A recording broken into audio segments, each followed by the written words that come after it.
Sheil, overall, do you feel good about this Eagles team, or is it still a wait and see with you in terms of what this team is not, can or cannot be? I think you feel really good about a couple things. One is I mentioned the offensive performance. I thought that was really good. You have the wet Jalen Hurts is just in position to succeed. I thought that throw to AJ Brown down the right sideline. I mean, that's a great throw. There wasn't a lot of separation there, and that had to be right on target. He made that throw. He made plays with his legs. So with Jalen, sometimes I think people think, oh, it's got to look like Tom Brady or Drew Brees. Like, it's not always going to look like that. I mean, there are different types of quarterbacks. He's going to have to use his legs. He's going to have to scramble. If he's picking up first downs with his legs, if he's not turning the football over, well, the offense still works, and you saw that. And so I was encouraged by that.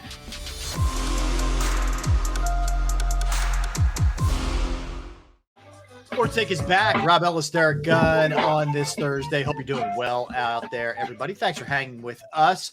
Always fun chatting with our next guest. He is a podcaster and writer for The Ringer. You can follow him on Twitter at Sheil Kapadia. There's the man himself. What's up, Sheil? What's up, guys? How you doing? Good, man. How you been? Doing well, getting ready for week 2. Once the season goes, it's just every day I know what I'm supposed to do, and then all of a sudden it'll be January. Doesn't Thursday have that like special, just I got a game tonight, man. It's got that little kick to it. Yeah, it's Sunday's too, right? Yeah. And it's a great one. You're right, Sheil. It's a great one tonight, man. Cannot wait. All right, let's get your impressions of this thing, Sheil, because the Eagles won, and really, you went on the road in the NFL. I don't care what team it is. It is not an easy thing to do. But it felt like a survival, an escape more than anything else. What were your overall impressions of the game? Yeah, I had totally different impressions of the offense and the defense. I mean, I leave that game feeling better about the offense than I did going into the season. They put up 455 yards. They're moving up and down the field. You score 38 points in a game, even though that was one defensive touchdown. I thought it was about as good of a debut as you could have hoped, especially when you see AJ Brown. I mean, if you're an Eagles fan and you're wondering, all right, what's this going to look like? Are we going to be run heavy this year? And then you see what that guy can do and the jams he can get you out of. That's got to be exciting. And then defensively, totally different story. I mean, I think last time I was on with you guys was before the season, and you were asking me, do I have faith in them to figure it out? And I said, no, I'll believe it when I see it. And so that kind of reinforced my thinking that, let's see, it's year 2. You've got better players, but man, that was an ugly defensive performance. Hey, Sheil, I've said since the game played itself out, and, people are really screaming about the inconsistent performance by the defense. And my concern right now is, and there's only a 1-game sample, and I have to keep making reference to that because people like to jump on things you say. I'm wondering is, and it's going to take a few games, do the pieces fit the scheme when you look at the defense? You can have all the talent in the world, but do the pieces fit the scheme? Are you asking the pieces to just play your system, or are you compromising and adjusting your system to fit the new personnel? You got five new starters on this defense. Yeah, it's a great question. I don't, what I know about Jonathon Gannon, how he wants to play is that he doesn't want to give up explosive plays. He wants to play a lot of zone. He'll blitz a little. He's not going to blitz a lot. Beyond that, I'm sort of wondering, what are the intricacies of this scheme? How are you making life hard on opposing quarterbacks? And so, yeah, that week 1 really looked like, to me, you don't know exactly how to use all these new pieces that you've gotten. I mean, Hassan Reddick didn't do much at all in that game. Chauncey Gardner-Johnson looked like a player, in fairness to him, who just joined the team right before the season. He did not have a good game. Jordan Davis, I mean, remember, the conversation at draft time was, is this a 3-down player? Is this somebody who's going to have an impact when the other team is passing the football? And the coaches kind of told you what they thought about that right now. Now, they could be wrong. Coaches are wrong all the time. We know that. But 3rd down passing situations, I mean, he wasn't even on the field. He was the 5th defensive tackle when you look at the rotation. So all those questions we had coming into the season, I think are still fair and maybe even more relevant after week 1. She'll stay on that for a minute. How much of the defensive ineptness, if you will, was scheme-based, preparation-based by Jonathon Gannon and crew versus the players not executing? I didn't feel like the players were put in positions to succeed. I didn't feel like the defensive coordinator is really giving them an edge. At the same time, there were some individual performances that were not good. I mean, week one, sloppy tackling when you don't do a lot in camp and don't play in the preseason, I guess that's to be expected. And certainly at the second level, Chauncey Gardner-Johnson, James Bradbury, those guys, there were Avonte Maddox. I'll throw him in there. There were some sloppy tackling at the second level. At the same time, I mean, I remember a play in the red zone. I think it was 3rd and 7, and they're playing soft zone coverage. They're rushing with 4. Jared Goff takes the snap. TJ Hawkinson on an out route to the left side. I mean, this is like when, the first practice of the spring, when you're not even going up against the defense. It's too easy. You can't make life this easy on opposing quarterbacks. This was the theme of last year. I mean, every time they got carved up, the other quarterback did not sweat in those games. I mean, they didn't have to go to the cold tub after the game. It was just like, wow, I feel good after this. That's not the feeling you want to give opposing quarterbacks. And there was still quite a bit of that in this game.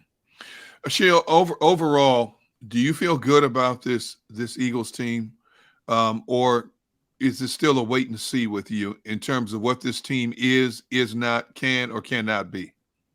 I think you feel really good about a couple things. One is, I mentioned the offensive performance. I thought that was really good. You have Jalen Hurts is just in position to succeed. I thought, that throw to AJ Brown down the right sideline. I mean, that's a great throw. There wasn't a lot of separation there, and that had to be right on target. He made that throw. He made plays with his legs. So with Jalen, sometimes I think people think, oh, it's got to look like Tom Brady or Drew Brees. Like, it's not always going to look like that. I mean, there are different types of quarterbacks. He's going to have to use his legs. He's going to have to scramble. If he's picking up first downs with his legs, if he's not turning the football over, well, the offense still works. And you saw that. And so I was encouraged by that. And then the other thing is, I mean, look at the division. Look at the rest of the conference. Dak Prescott's out for 6 to 8 weeks. That was your biggest competition in the NFC East. And so I went into the season thinking this conference is really ripe for kind of an upset team, to an underdog to get in there and win a lot of games and maybe be a 1 or 2 seed. And I think after week 1, you would say that, hey, it might not happen, but it's certainly still open there for the Eagles to do that. Sheil, when it comes to Hurts, and you just brought it up, are we too nitpicky? Is it too, the guy's got to look like Justin Herbert back there throwing the ball, where the bottom line is, however it happened, he got it done. And as you mentioned, they throw up a 38 spot. Like, is he a 31 spot? Do they not get is he not getting enough credit for handling a game where, let's face it, as far as blitz pickup, the O-line, which we all agree is really good, didn't do a great job. That's a great point. I mean, I remember one play specifically watching the film where they had a complete bust where they just left the defensive tackle between Kelsey and Dickerson unblocked. And so 9 out of 10 quarterbacks, that's a sack every time. I mean, the guy's in the quarterback's face before you can snap your fingers. Hurts evades him and runs. And I think he picked up a first down with his legs on that play. So yeah, I think there are 2 different questions, honestly, that Eagles fans are struggling with when it comes to Hurts. It's the one question of, is this the guy for the next 5, 6, 7, 8 years, like a Donovan, where you're not even talking about quarterback in the offseason? That's one question. And the other question is, like, what can he lead them to this year? I mean, those are 2 separate questions, in my opinion. And so I know it's hard to not look down the line and look at the future and wonder, hey, what's it going to look like next year? I do that all the time. And that one, I'm not going to say after 1 week, oh yeah, Hurts showed it. Look at the progress. He's the guy. Give him $40 million a year. No, I'm not there yet. But I feel like this is a good season, and for Eagles fans to just have kind of that tunnel vision. Focus on 2022, because I think they're going to be fun games. I think they're going to win a lot of games with the pieces around him, some of the progress he already showed in week 1. Like, I think he's going to have a good season. And I think the question is really, does the offense work? Not necessarily, is Jalen Hurts a top 5 quarterback? And those, again, are 2 separate questions. Jordan Davis played 22 snaps. And obviously when he was in there, the opposing team's run game was less successful when he was in there. Were you surprised the defensive coaches didn't identify that sooner and got him in there more in the first and second down situations?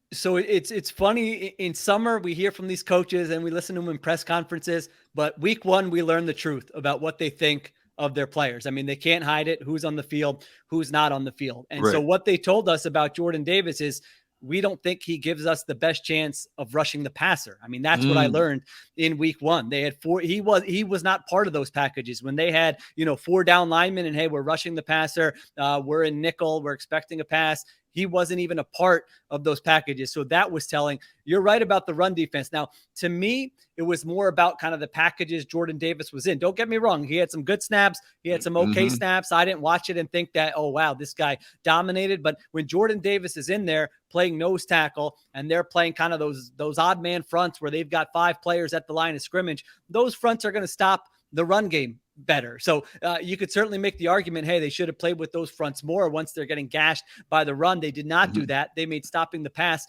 a priority. But really, my big question is, like, is this Jordan Davis's role in year one? I mean, because you don't trade up for a guy early in the first round if he is, like you said, playing 21 snaps as a nose tackle. I mean, that just doesn't happen in the NFL in 2022. It's not prioritized as much as other positions. So it's 1 week. Listen, he might get better in week 6. We might be laughing saying, oh my God, remember that ridiculous conversation we had in week 1 and Jordan Davis is looking like a defensive rookie of the year candidate.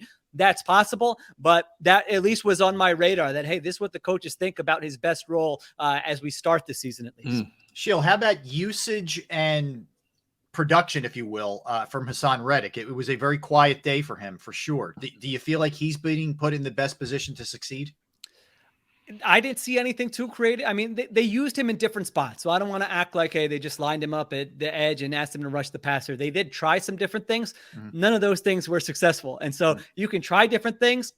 If it's not working, this isn't, my daughter's in first grade. You don't get the star as an NFL defensive coordinator for trying different things. I mean, it didn't work. Like, Josh Sweat had the play where he drops back into coverage on the right side. Guess what? That didn't confuse the Lions at all. Jared Goff was back there and no one got to the quarterback. So I think they need to continue to be more creative with Reddick. He's a really unique player. He's an athletic player. I think you need to scheme up some stuff for him, but if you can kind of cut him loose a little bit, man, he can create damage. We saw that the last 2 years in Carolina. And I don't know if everyone knows, but Reddick, I mean, early in his career, he was looked at as a disappointment because the Cardinals didn't know how to use him. I mean, he was an off-ball linebacker. He wasn't rushing the passer. He was asked to kind of do a little too much. So Reddick kind of tells you, in my opinion, about the coaching, about the coordinator, because he's that type of player. The talent is there. The upside's there. In the right scheme with the right coaching, impact player. Not in the right scheme, not with the right coaching, considered a disappointment. So I need to see more about how they use him for sure. Give me your assessment of Fletcher Cox, please, because I love your perspectives and I'm confused by what Fletcher is or is not. Now, there was a time when he was one of the most dominant interior linemen in the game, but we saw it in stages last year, and even his first game, and again, it's the first game sample. He's not that dominant guy. And I don't know, is it because he's still not comfortable in the scheme, even though he says he is now?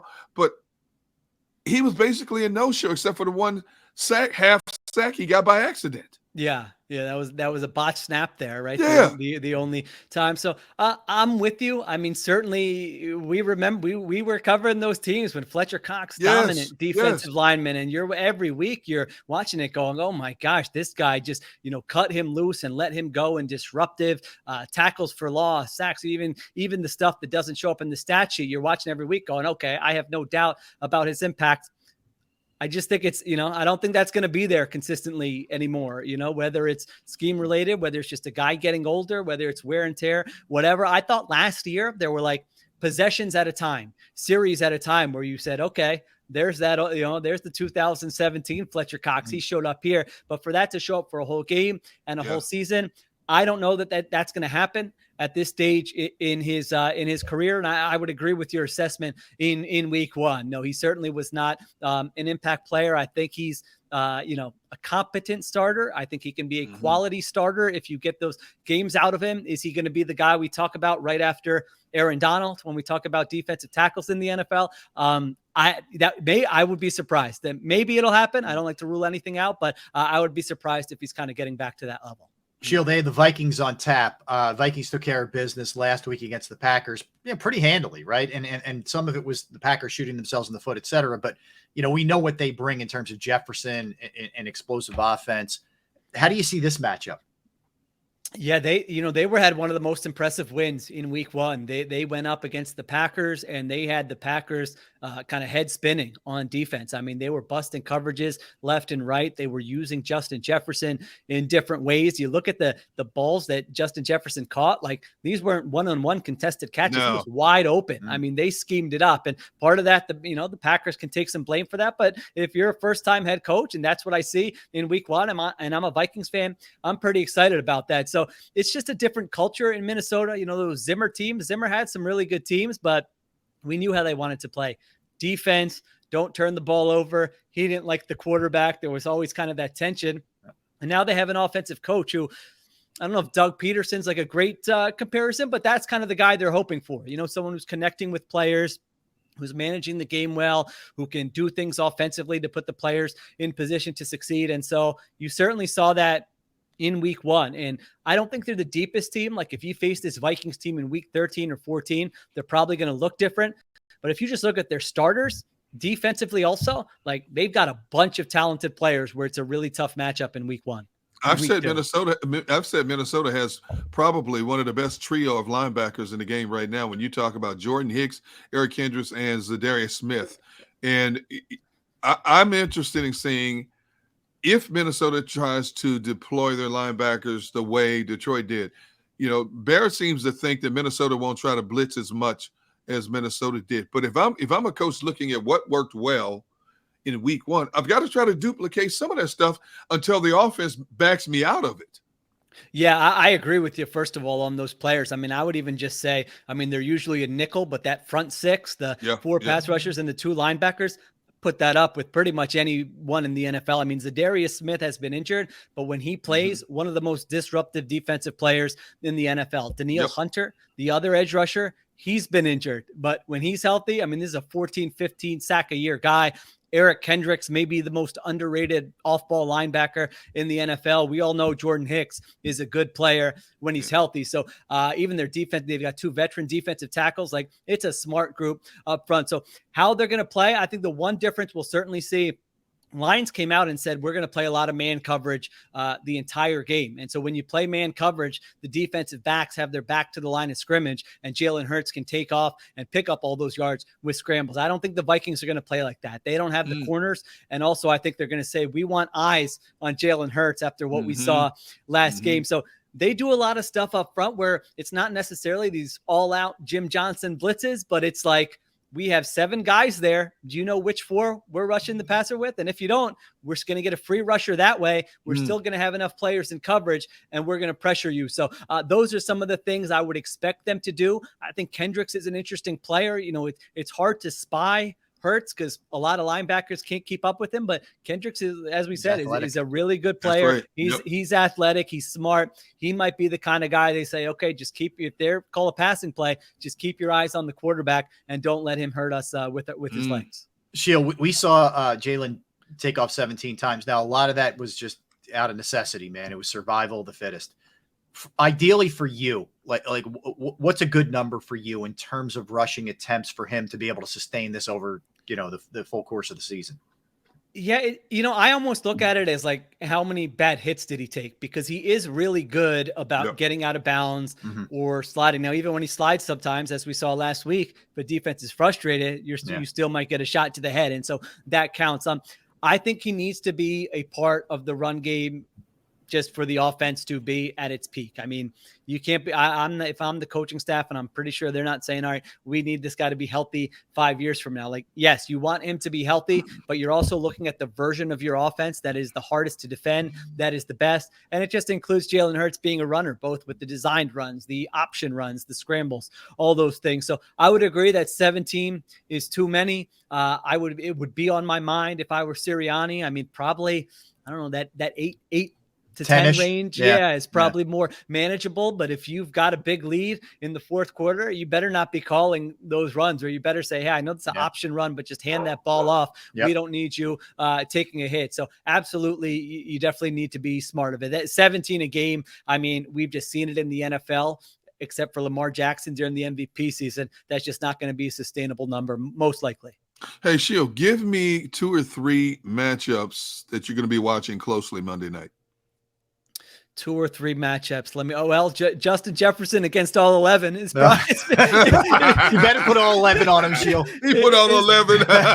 It's probably the first one, but that's the big one. How are you going to defend this guy? You can't have what happened last week happen again. Do you do you play man coverage but have a safety over the top of Justin Jefferson? So you can say to Darius Slayer-Bradbury, hey, be aggressive, get after him. Let's not just let him run free. Don't worry. We're going to have a safety over the top. I mean, they need to have some type of strategy. I don't think it's going to be one guy, and Eagles have typically not been a big man coverage team. So if they're just saying, hey, don't let Jefferson get over the top, I guess this would be a week where that is going to be a pretty smart strategy. So that's definitely number one. And then the other one would be sort of the interior. This is really getting into the weeds here, but the center and the right guard on Minnesota. I mean, they've got a rookie starting at right guard, and their center is probably might be their worst offensive lineman. And so we just talked about Fletcher Cox. We talked about Jordan Davis. I'll throw Javon Hargrave in there. I didn't think he looked great in week 1. And so I think that interior pressure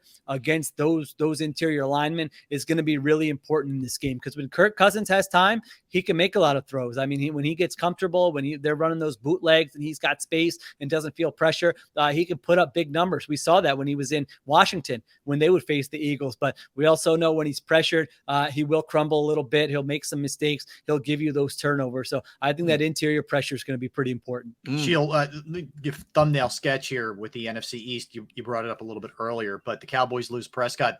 They didn't play well before he went down either in that game at home. It feels like that's kind of teetering, man. Could really go into the abyss. What are your thoughts on the Cowboys right now? Worst case scenario for the Cowboys for a few different reasons. Because one, if Prescott had a season-ending injury, well, now you can say, all right, do we trade for Jimmy Garoppolo? Do we make a move? Let's see what we can do here. Or you just stink and you probably get a top 3 pick. But Prescott's going to be out, 6 to 8 weeks. So he's going to come back. So you're not going to trade for a Garoppolo. You're probably not going to have a top 3 or 5 pick. And if you're a Cowboys fan, guess who has an excuse now to still be the coach in 2023? Oh, man. Mike McCarthy. Boy. I mean, listen, Mike geez. McCarthy is a salesman. I mean, we've seen it. He talked himself into that job in the first place. And now if Jerry Jones was thinking this is a make or break year, now McCarthy kind of has a built-in excuse for me. So you're not going to fire me. I didn't have Dak Prescott for 8 weeks here. And I know Jerry Jones gets thought of as this impulsive owner.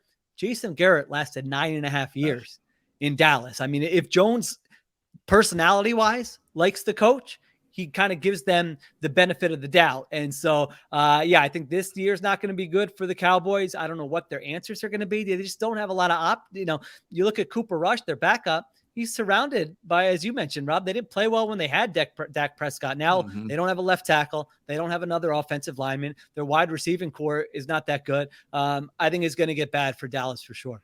Hey, what do you make of Minnesota's coach declining to talk to the Philadelphia media? I mean, there's an unwritten courtesy that's involved here every week. I'm a little, especially week number 2. Weird. Why would you not?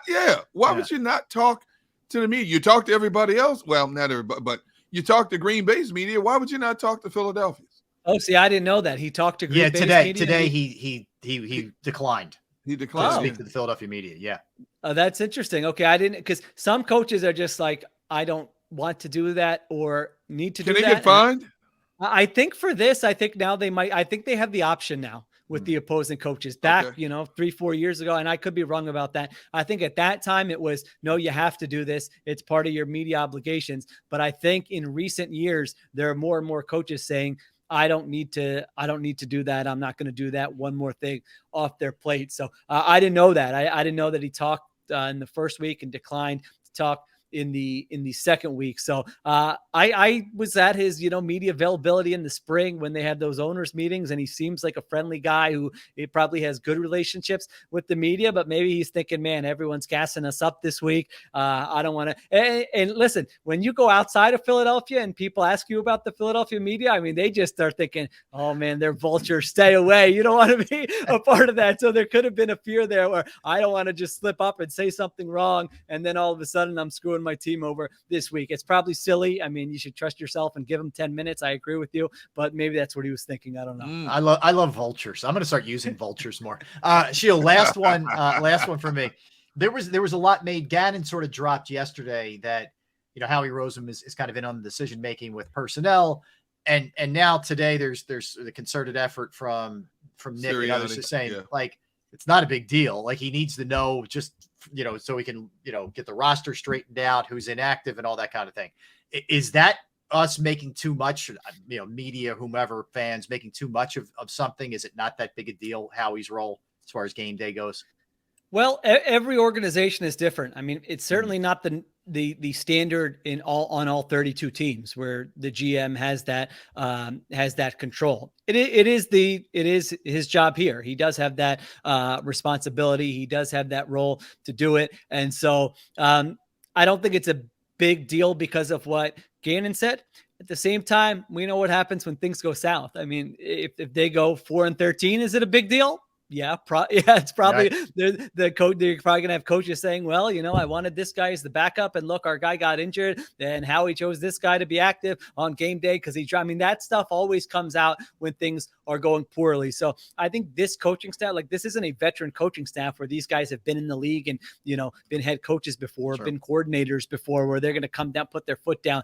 When things go badly, it's something I think though to file away and say, all right, that, or when there's a game where you say, wait, why wasn't this guy active? And the coach, they might drop those little breadcrumbs in their press conferences and say, yeah, I would have loved to have, this guy available to me, but he wasn't. We all know how those things work. So, something to file away, not a big deal right now, but also not like new news. I mean, we know how the organization is built, and how he does have that role and that control. Is Washington a team to keep an eye on? I mean, people keep saying, it's Kurt, it's Carson Wentz, but Johan Dotson down there, Terry McLaurin, Curtis Samuel, Antonio Gibson. Should we keep one eye loosely on Washington? Maybe loosely. If you don't want to shut it all the way, that's okay. Yeah. I'm not going to have it wide open. You watch that game. I mean, it was the full Carson Wentz experience. Fourth quarter, back-to-back plays, interceptions. Then he comes back and makes, to his credit, 2 great throws, 4 touchdowns. He does have some nice pieces around him. I'm with you there. The wide receivers are good. I'm not sure about the offensive line, and I'm not sure how sustainable it's going to be. So just given the state of the division, state of the NFC, if they stay in the mix for a while, that wouldn't surprise me. But if the Eagles are healthy and Washington beat them for the division, that would surprise me. I think the Eagles just have a lot more talent. Yeah. All right, I got to piggyback then. Last one, Giants. Dable certainly showing some guts here, and he goes for 2. They get it, but I mean, more than anything else, Saquon Barkley really looked back. Like we haven't seen that guy in a couple years, Sheil. So are they? We all sort of just wrote them off, and it's going to take a while for Dable to fix that. Might that be sort of an annoyance kind of team in the NFC East? Well, Barkley is fun. I'm just glad to see him healthy. Yeah. He's one of those players I came into the season going, is he ever going to look like he did during his rookie season? And so you hate to see guys whose careers just get ruined by injuries before they're even, on a second contract. And so to see that guy last week, I mean, he saved them. Their offense was doing nothing. I think 4 punts and a fumble, and then he breaks off a 68-yard run, and it totally changes the complexion of the game. So, I don't think they're great. They're sort of like the much lesser version of the Vikings. And when I say that, I mean, they have no depth on that roster. I mean, if they have 1 or 2 guys go down, it could get ugly in a hurry. That win was not all that impressive. At the same time, they're not as much of a pushover maybe as they were during the Joe Judge era, where you just went into it and they're kind of laughing stock of the NFL. So I think they'll be a little more competent, a little bit more respectable. I still think though, talent wise, they're probably like a year away from being a really frisky team that could kind of get into the playoffs. All right, Sheil, listen, man, always fun talking to you. I suggest everybody check you out on The Ringer. It's the Ringer's Philly special. I know you and Benjamin breaking it down and what went down in the game and kind of digging in around the league as well. Check out Sheil on Twitter at Sheil Kapadia. Sheil, thanks, man. Appreciate a couple minutes of your time. All right, guys. Thanks for having me. Talk to you soon. Take care. That's Sheil Kapadia. He's great, man. He's got a real sense for the league, for the Eagles. I mean, you name it. Sheil is excellent at what he does.